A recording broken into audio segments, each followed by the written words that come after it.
I've never had a puncture in my life. I've done dozens of off-road travels in a lot of different places and for years and decades, and I've never had a puncture.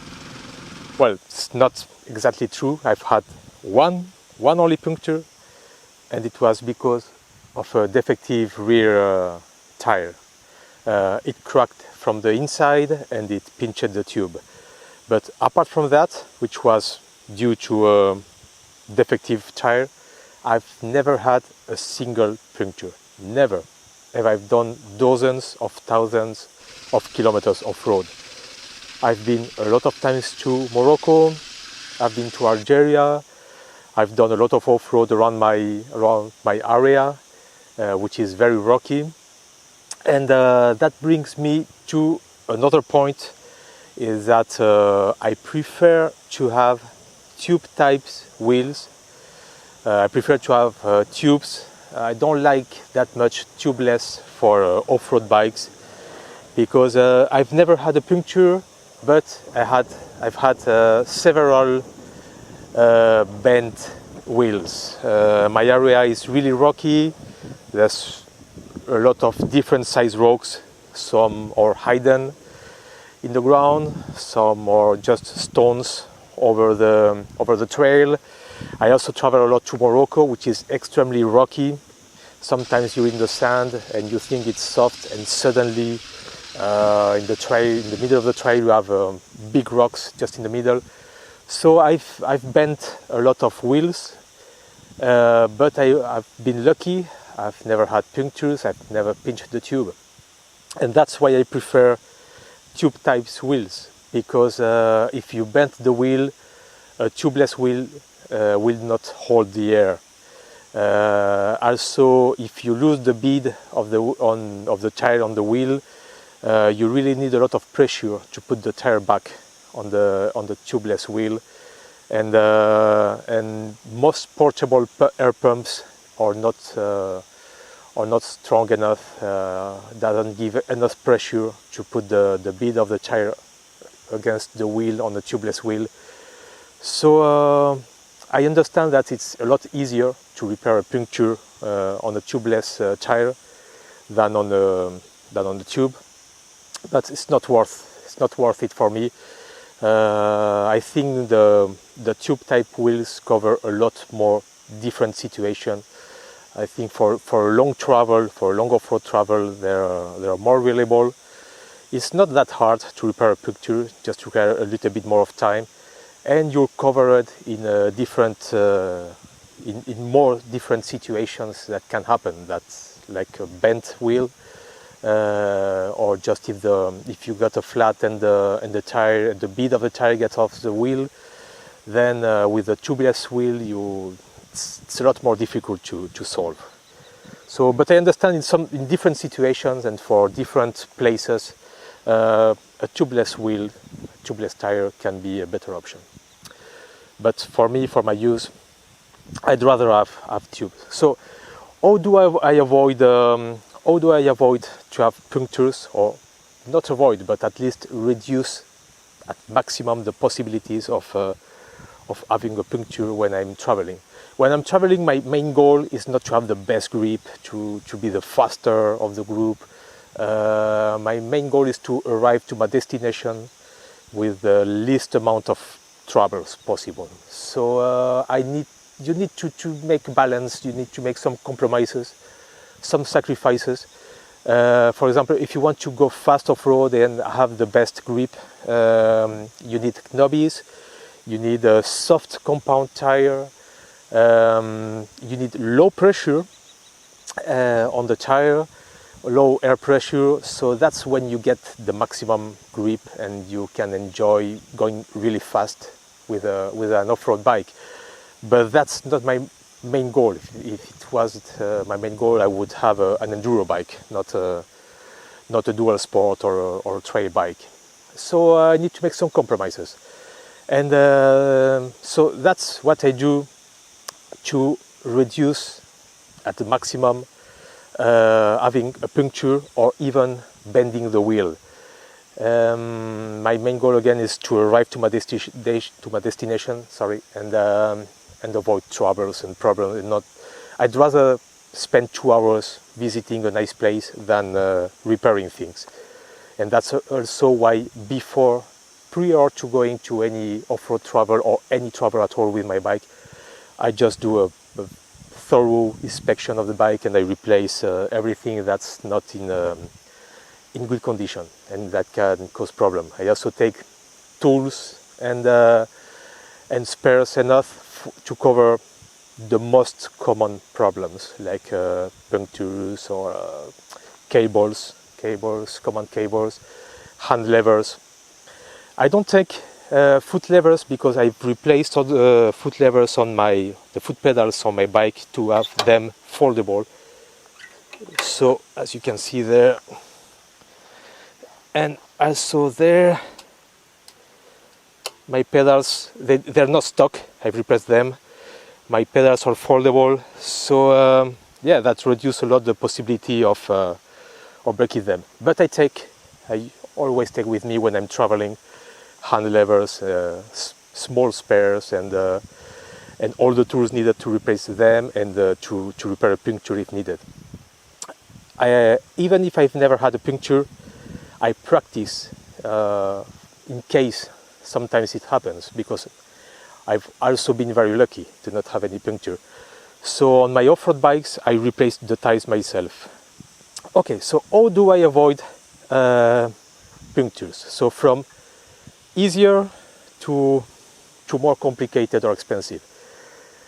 Okay, so the first thing is I keep a high air pressure on the tires. And by high air pressure, I don't mean higher than for road use. I mean most of people that like doing enduro, they usually are under 1 bar of air pressure on the tires.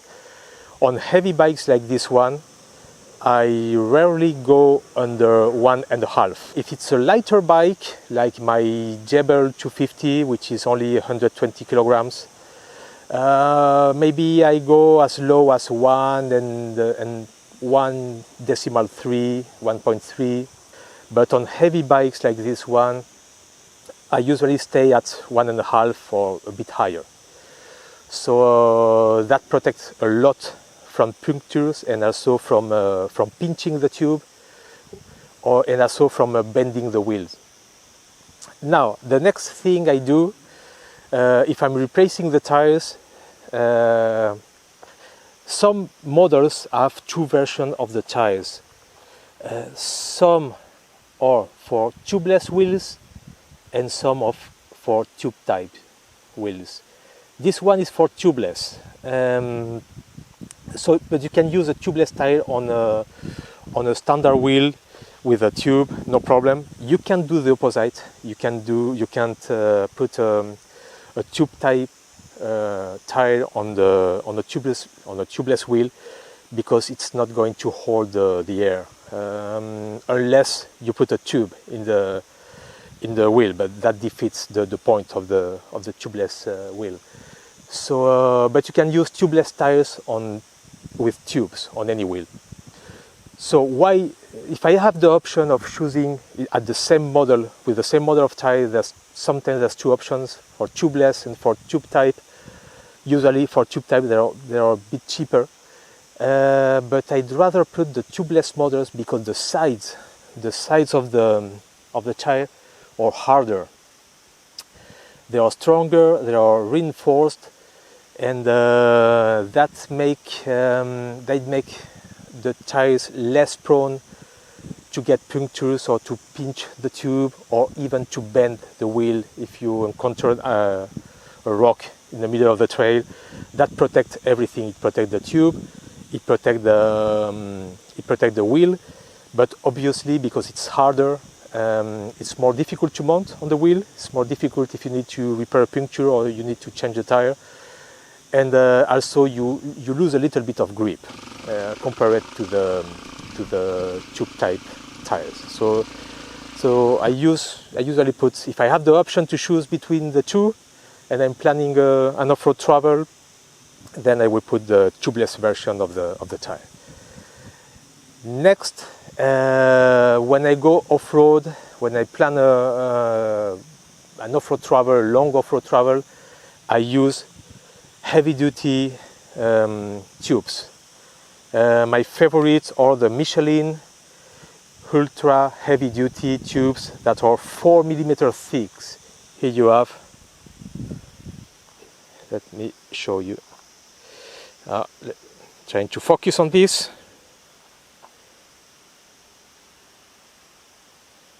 Look how thick this thing is.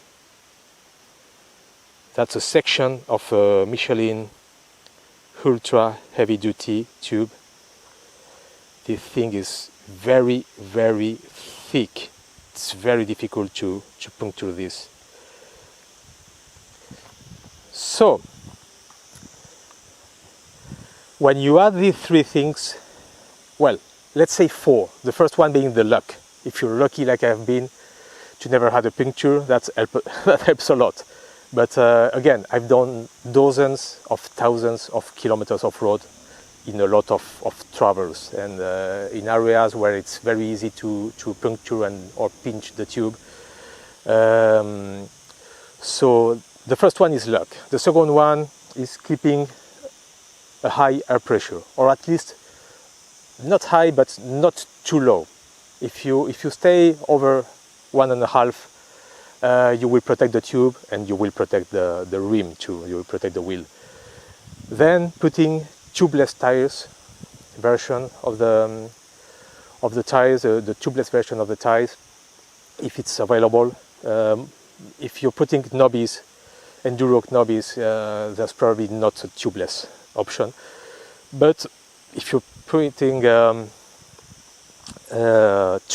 tires that are for a mixed use, sometimes you have the two options, the tubeless and the tube type. So the tube type is the sides of the tire are harder and they resist more to punctures or pinching or damage to the rim. And then the last one is putting ultra heavy duty tubes. But you have to keep in mind that the heavy duty tubes are heavier, so it will slightly affect the steering because now your front wheel and your rear wheel have more inertia, so it will slightly, you need to be really a pro to appreciate the difference or have a lot of experience riding, but it will certainly affect a little bit the steering. Also, they're not meant for road use, they're meant for off-road use. So when you're on the road, if you're keeping low speed, the legal speed in most countries of the world, it will be okay. But if you go fast on a heavy bike or even in a light bike, if you go too fast with heavy duty tubes, there's a huge chance they're going to overheat, they're going to deform, and it will completely modify the balance of the wheel. For example, now on my front wheel, I have a ultra heavy duty Michelin tube because I put it for my travel to Algeria. So, and since then I've been going fast on some highways for a long period of time, and now the front wheel at some speed of over 140 kilometers per hour, the front wheel starts to rebound on the ground. So it's a bit scary, it's dangerous. So my next move will be to replace the tube and put a standard one and balance the wheel again. So, and I keep the heavy duty tube for my next travel. So with all of that, I've avoided for a long time to get punctures, pinching the tube or damaging the wheel. For the past 10 years I've done extensive travels to Morocco, and I've done a lot of off-road and very rocky trails, and I haven't had any puncture, I haven't pinched any tube, and I haven't damaged any wheel. So I'm happy with that. Again, if you want to have the maximum grip and go fast on the trails, if that's your goal, that's not what you want to do. You want to have the softer compound on your tire. You want to have low pressure, and if you want to avoid punctures, maybe your best option is to put mousses on the wheels. But again, the mousses are not meant for road, so you can only use the bike off-road with mousses. But if your goal is to avoid punctures, to end your day of travel as happy as possible without having to repair things along the way, or as minimum as possible, then that's what I do, and it has worked for me. So I hope it was useful for you too.